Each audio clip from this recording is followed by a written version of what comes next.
Hello friends, I am Harpal Singh from Mindmine Global and today I have with me Mr. Rajiv Gondal. He is a certified faculty from the British Council as well as the Pearson for the PTE exams and TOEFL.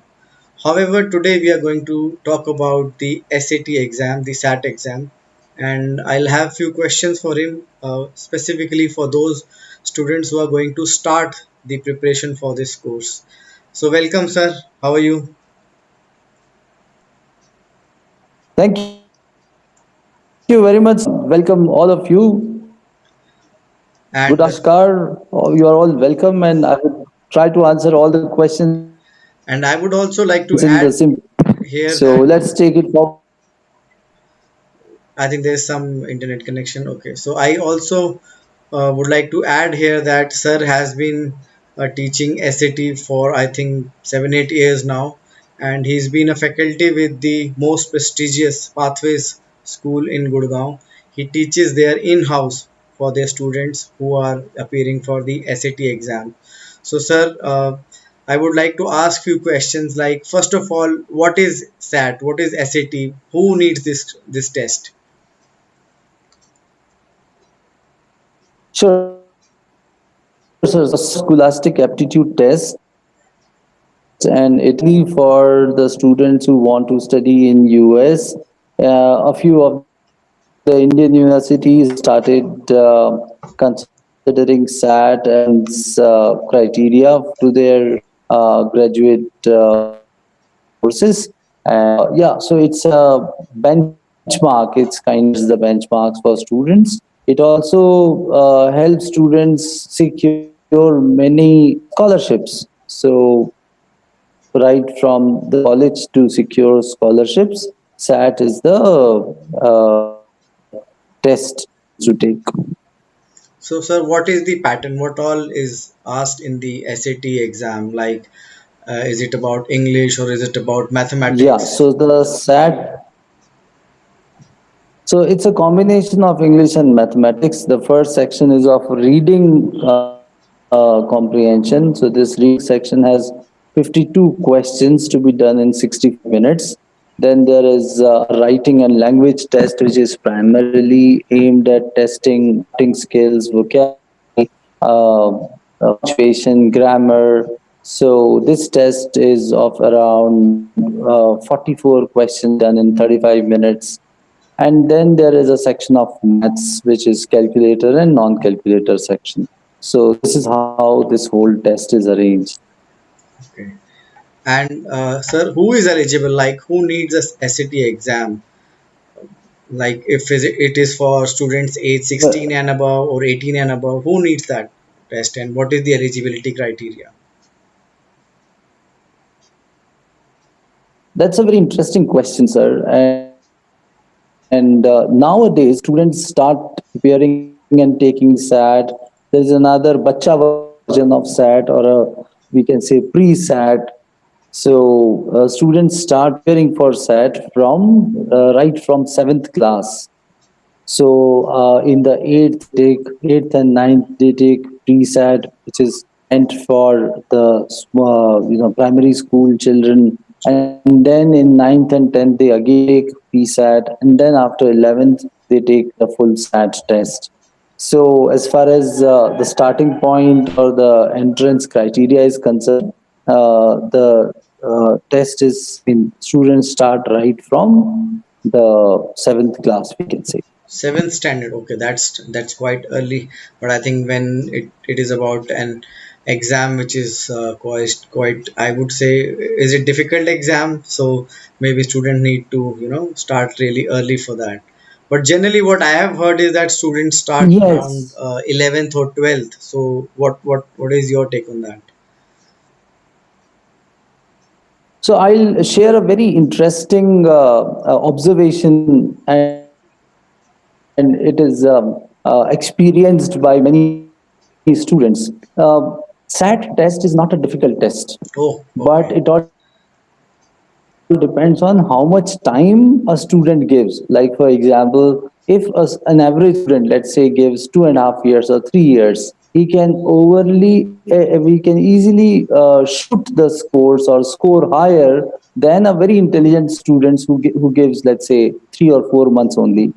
So this question whether it is difficult or easy is more with respect to how much time you give to the test.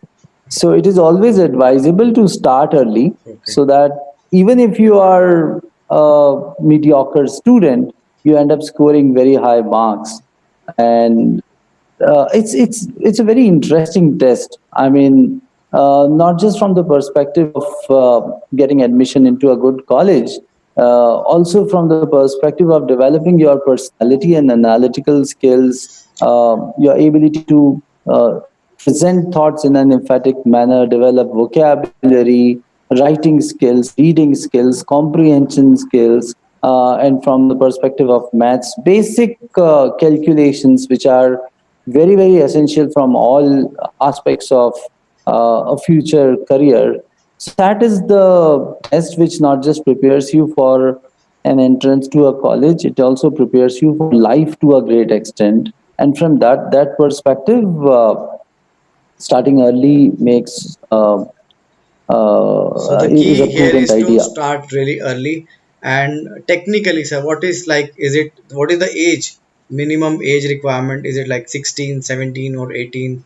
Where do you think a student can take the actual SAT So exam? as such, college board has not specified any date, any age. Even a 5 years old kid can take SAT, and a 50 years old lad can also, a person can also take SAT. Okay. So as such, there is no age Yeah. limit specified, and there is no qualification also required. It's an entrance test, and people take it for different purposes.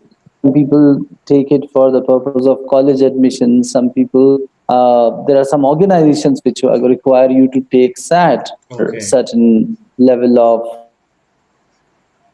Okay. mathematics and English eligibility. So there is no such age limit for SAT. Okay. So there is no age limit, but yes, generally what we have seen is that students of class 11 and 12, they take the SAT exam for their Yes, admission in yes, universities in the US. Right. yes. Okay. Fine. So, sir, Exactly, now coming exactly. to That is right. how to prepare for SAT and when should a student start studying for the SAT. Now, as you said that 2 to 3 years prior to the test date you should start preparing, but maybe sometimes it can happen that a student is in class 10th, is not sure about what to do in future, or maybe they have not yet decided which country to go. So in that scenario, what is the best time to start, and then how the preparation should start for SAT?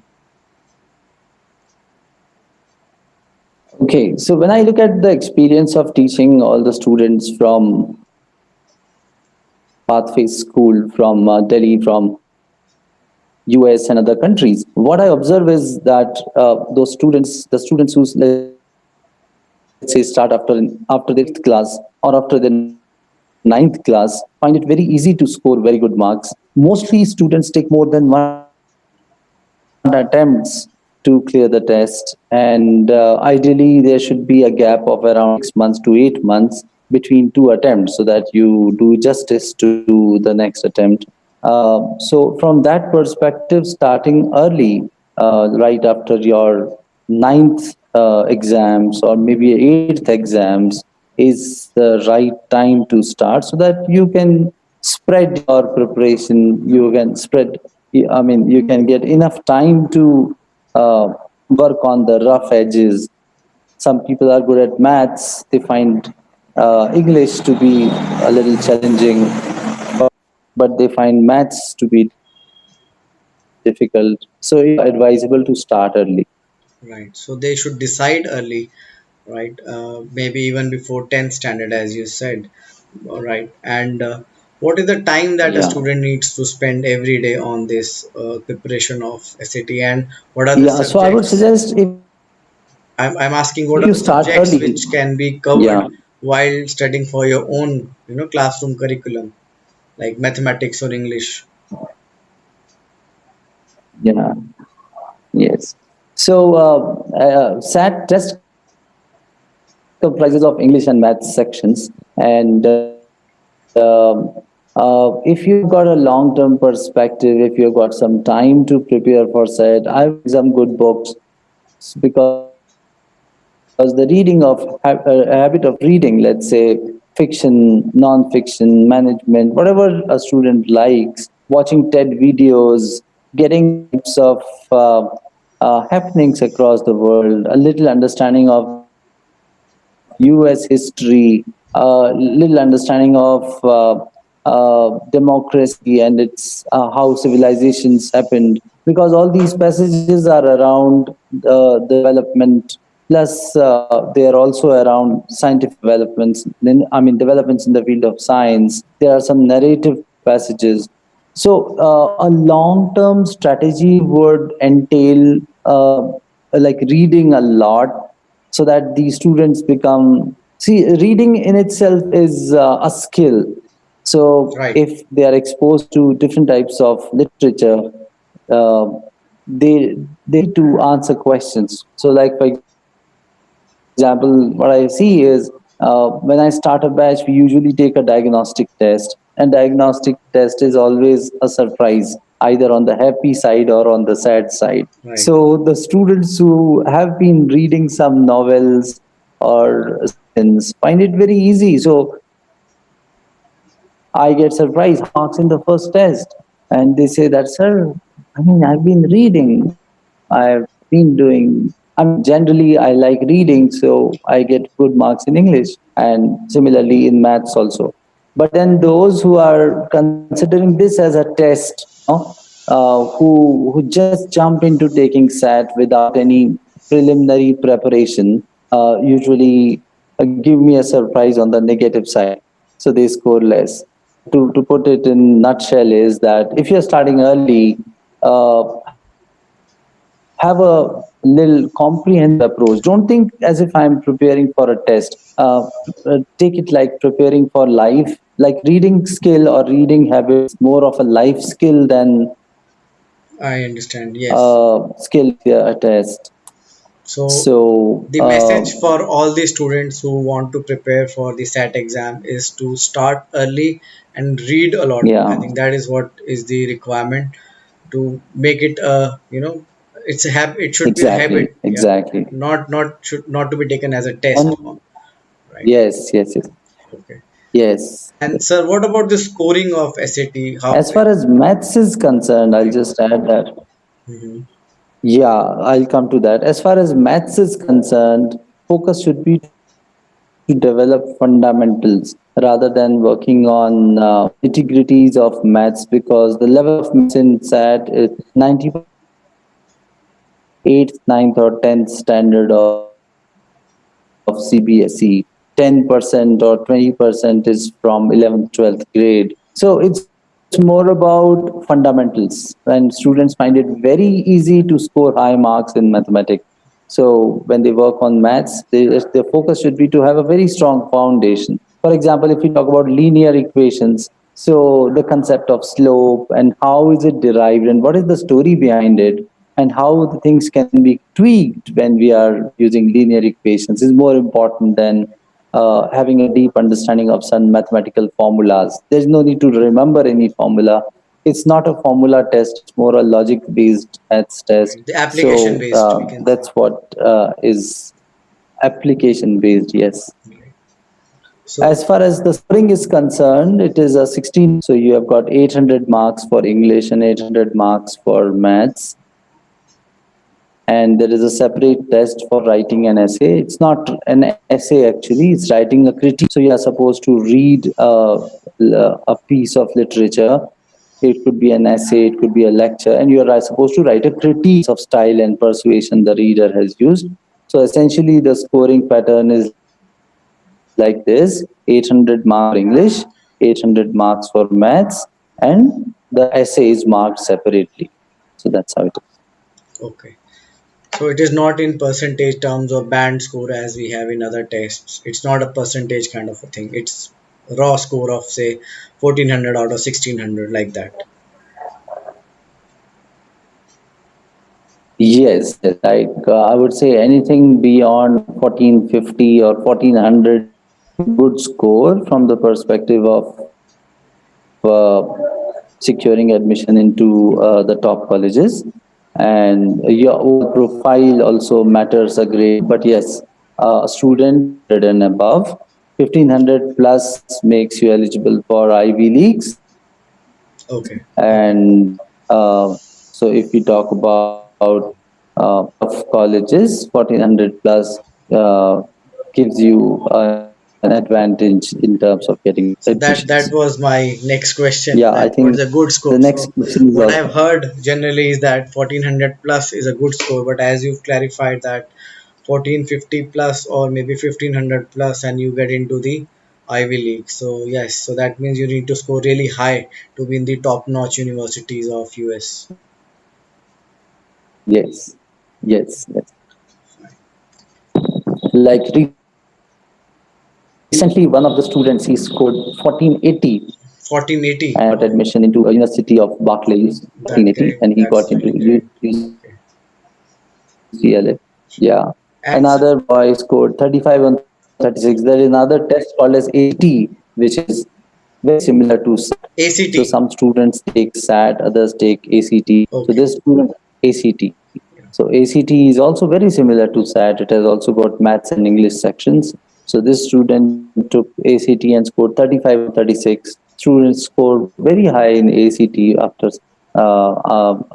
good preparation, and he scored it. He got admission to John Hopkins. So he's doing his biotechnology from John Hopkins. So a student can either go for SAT or ACT. Yeah.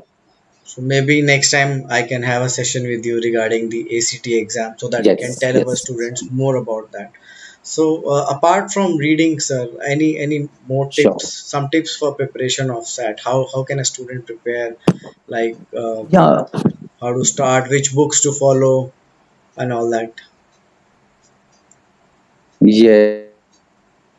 So is the College Board guide. It has got 10 tests in it, 10 tests. and Okay. in fact 2 tests are removed, so 8 tests are there. And as far as website is concerned, Khan Academy is the best resource. It's a very engaging website, so I would recommend these two to begin with: the College Board guide and Khan Academy. College Board Guide and the Khan Academy. Right. Right. So that is what you have recommended. Okay. So anything else that you want our students to be aware of so that they can prepare in a right manner? Anything else which which is left or we have not discussed today? I think the best way to learn swimming is to jump into the swimming pool and Right. have some guide who looks at you, have some coach who just saves you from drowning. Right. So it's all about how you prepare for it. So from that perspective, what I would advise is go ahead and take a diagnostic test. In case you want to take a diagnostic test, we can help you with that. Okay. So you would be able to discover your own strengths and weaknesses. The starting point should be to start with the diagnostic test, and these tests are freely available on internet also. If you just write down SAT test 1 or SAT test 2 from College Board, you will be able to download and do the test. And once you do it, we can discuss the answers, and we can Okay. So you can provide the identify review the for areas that. of opportunities. Yeah, we can review and discuss that. Yes. Okay. Okay. Fine. So a student can download the test from the college board website, and once he does it, he can submit the answers to us, so we can review the same. So we will provide a Yes. link and our contact details in the description so that the students can directly contact us, and if Sure. they have Sure. any other queries, they can contact us for the same. So I think this was just a basic overview about the SAT exam. So I'm sure a lot of students would have benefited from all these tips, sir, that you've given and the information that you've given. So I'm really thankful to you for your valuable time, and I hope you can guide us with more inputs on the SAT exam in other videos. So yeah, fine. So all those who are watching this can contact us for the preparation of IELTS, PTE, SAT, Duolingo exam, and also, yeah, TOEFL is also one of the trainings that we conduct, and students can contact us for all these things. So yes, I think this was a quite informative video. So don't forget to like this and share it with your friends who are preparing for the SAT exam, and subscribe our channel for more updates on all these examinations, right? Thank you, sir. Thank you so much for coming to our channel. Thank you.